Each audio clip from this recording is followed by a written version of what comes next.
My stepmom didn't lower her voice. She stood in the center of my graduation party, lifted her glass, and announced, "We're moving without you."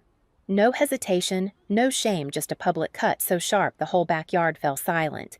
Then she added, "This house is too good for someone like you," and the laughter that followed burned hotter than the summer air. I didn't cry or plead. I just looked at her and said, "Have a safe move," because what she didn't know was simple. I'd bought the house last month, and the next morning eviction notices would arrive. Before I go on, tell me, where are you listening from? I grew up in a house where silence was the safest language. My dad remarried when I was 12, and from the moment my stepmom stepped through the doorway, the air in our home shifted. She moved with the confidence of someone who believed everything she touched was hers by default, including him, the house, and eventually the narrative of who I was allowed to be. I learned early that any space I occupied had to be justified. If I sat in the living room too long, she'd accidentally vacuum around my feet. If I cooked dinner, she'd adjust the seasoning the second I stepped away, as if erasing my contribution.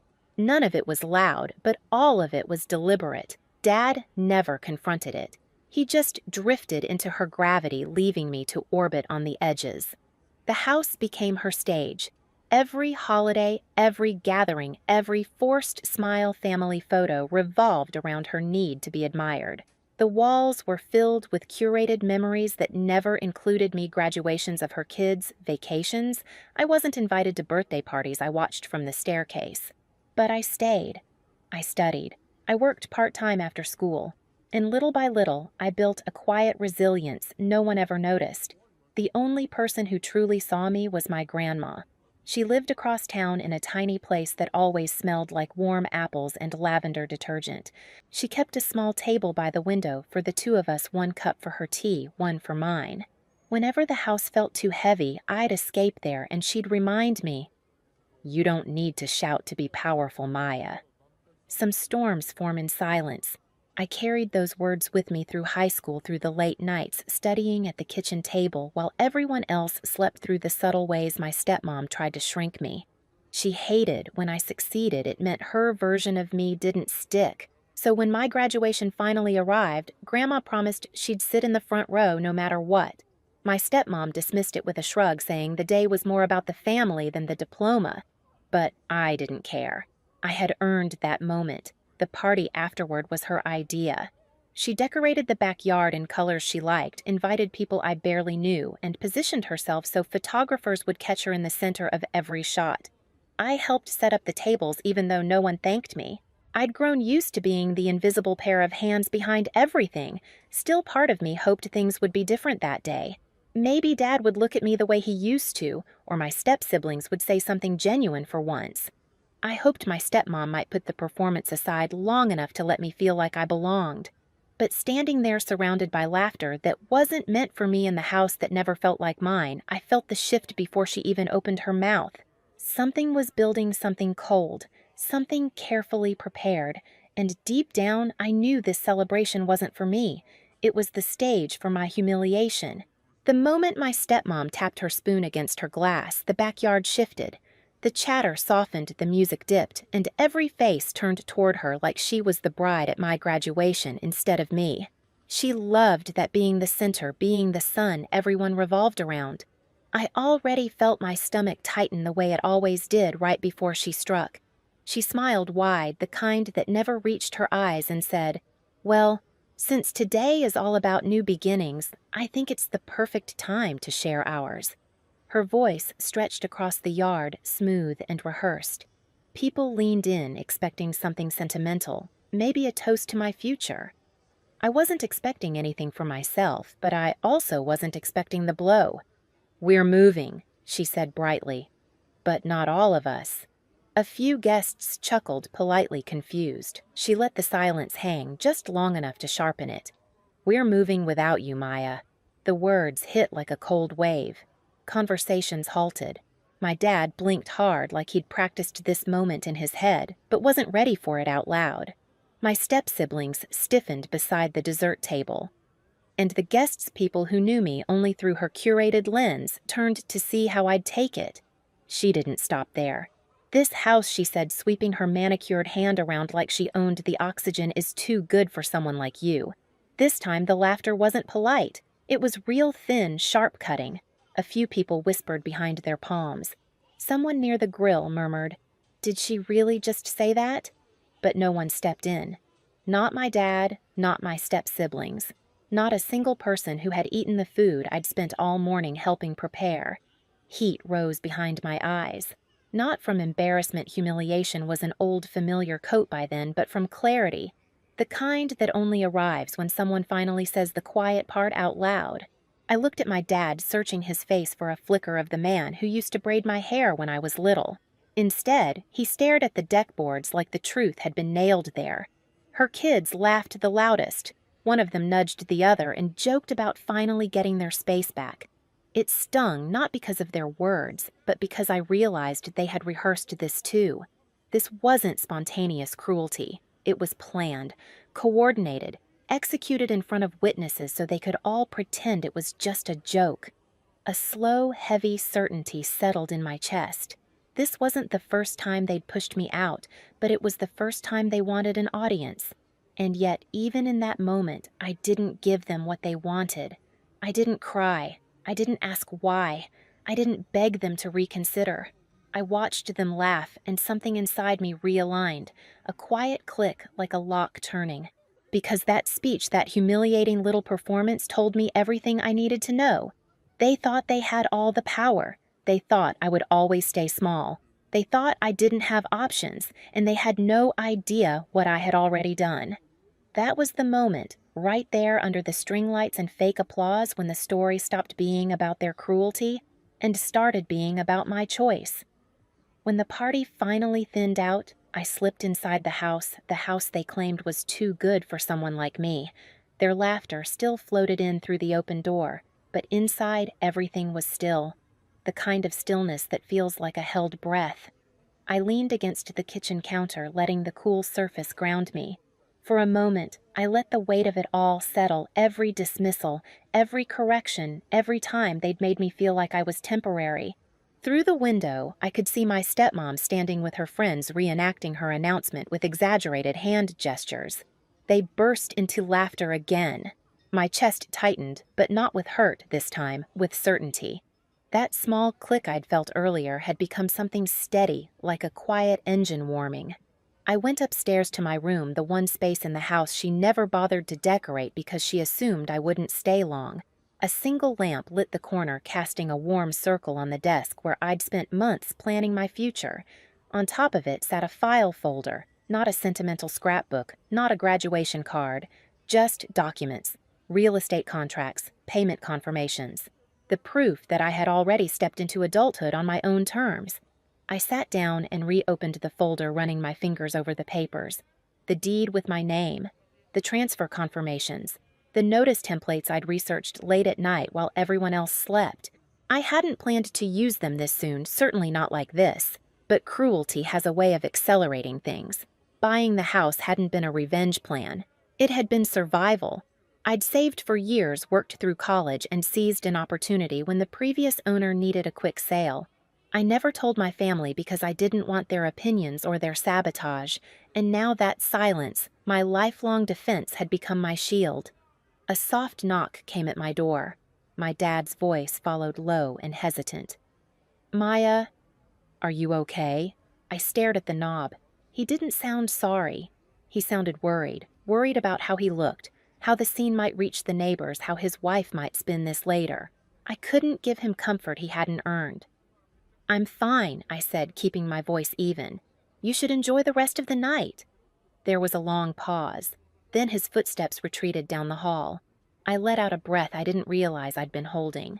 That was the last moment I felt any doubt. I gathered the documents and placed them neatly into a single envelope. Tomorrow would be simple, legal, clean. No yelling, no accusations, just boundaries enforced the way adults enforce them, through action, not reaction. Before leaving the room, I took one last look around. Every corner carried a memory of being overlooked, dismissed, or made small. But none of that mattered anymore. Not after tonight. I walked downstairs, slipped past the crowd unnoticed, and stepped into the quiet air outside. Tomorrow they would receive the notices. Tomorrow the house would no longer be hers. The next morning felt unnaturally bright, the kind of sunlight that made everything look cleaner than it really was. I woke up before my alarm, my thoughts already sharp and steady. Today wasn't about revenge, it was about truth, about boundaries, about showing them quietly, legally, irrefutably, that the power they believed they had over me never actually existed. I dressed, simply pulled my hair back, and slipped the prepared documents into a slim envelope. Outside the street was calm. A few early joggers passed by. Sprinklers flicked across lawns. Nothing about the scene hinted that inside this house an era was ending. At 8:07 a.m., a car pulled up in front of the driveway. The process server stepped out, checked the address, and greeted me with a nod. "Morning," he said. "You ready?" I exhaled slowly. "Yes. Thank you." He handed me a copy of the notices for verification.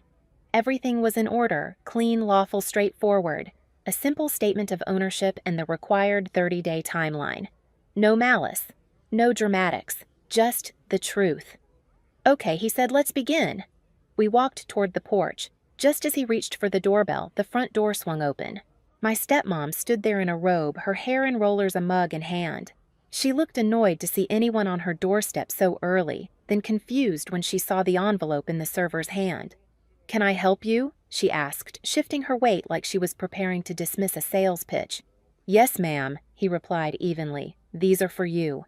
She blinked, took the envelope, glanced at the heading, and froze. "What? What is this?" she demanded, but the server had already stepped back. "You've been served." He nodded once to me and walked toward his car. Professional, efficient, detached. She tore the envelope open right there on the porch. Her eyes skimmed a few lines before widening. Her mouth fell open. She looked up at me, confused at first, then horrified. "This is a joke," she said. "Tell me this is a joke." "It's not," I said quietly. My dad appeared behind her, squinting against the sunlight. "What's going on?" She shoved the papers into his chest. "Read this." "Just read it." He scanned the page, the lines forming slowly in his expression. Uncertainty, shock, disbelief. "Eviction," he murmured. "Whose name?" "Who?" He stopped, looked at me, really looked. "Maya," he said softly. "Why is your name on the deed?" I held his gaze. "Because I bought the house last month." The words dropped between us like a stone into still water. Ripples spread instantly. My stepmom's face twisted. "You bought no.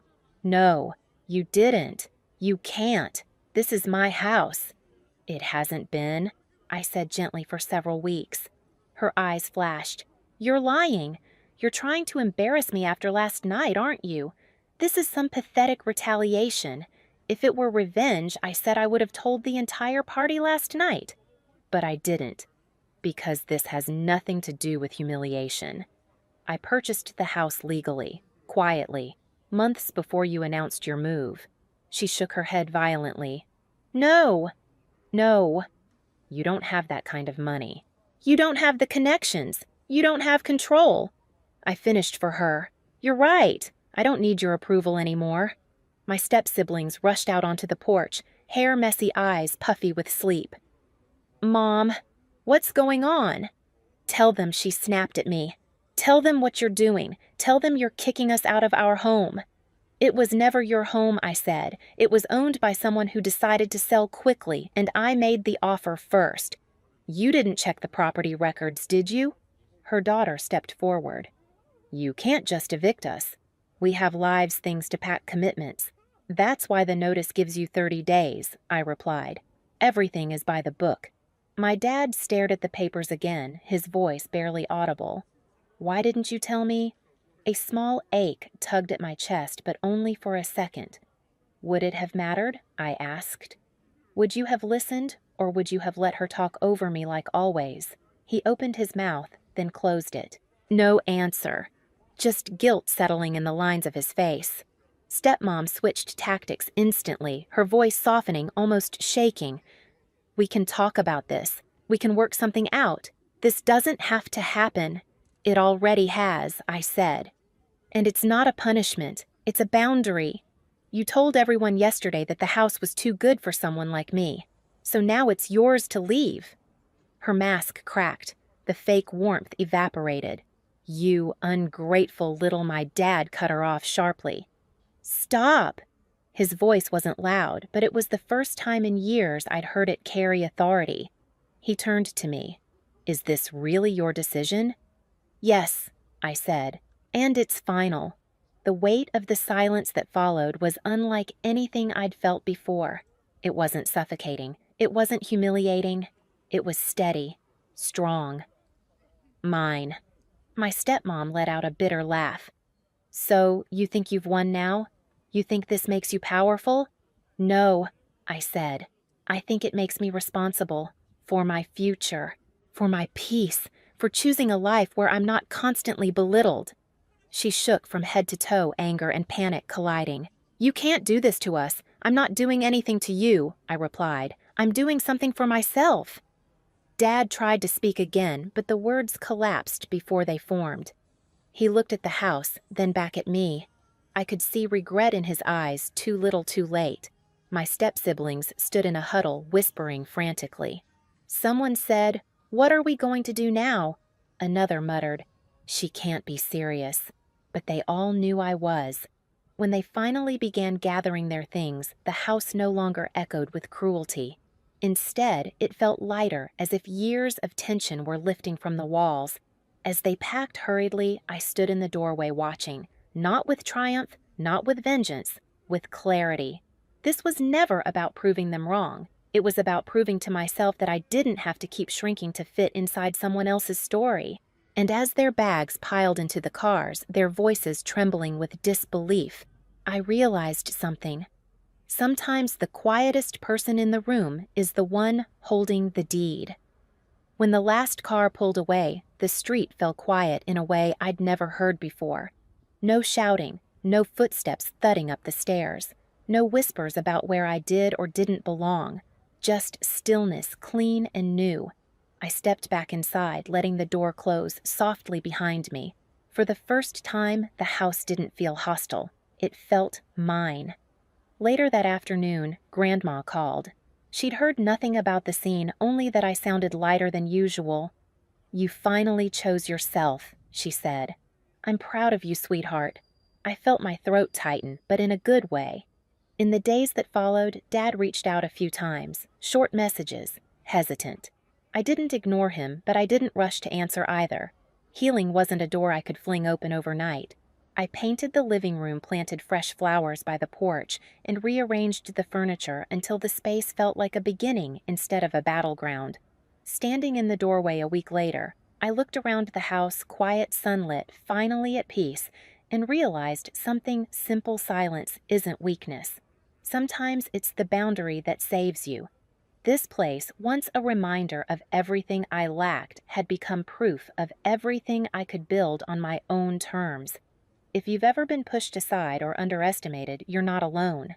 Share your story in the comments. I read everyone. And if this journey resonated with you, hit subscribe so you don't miss the next chapter.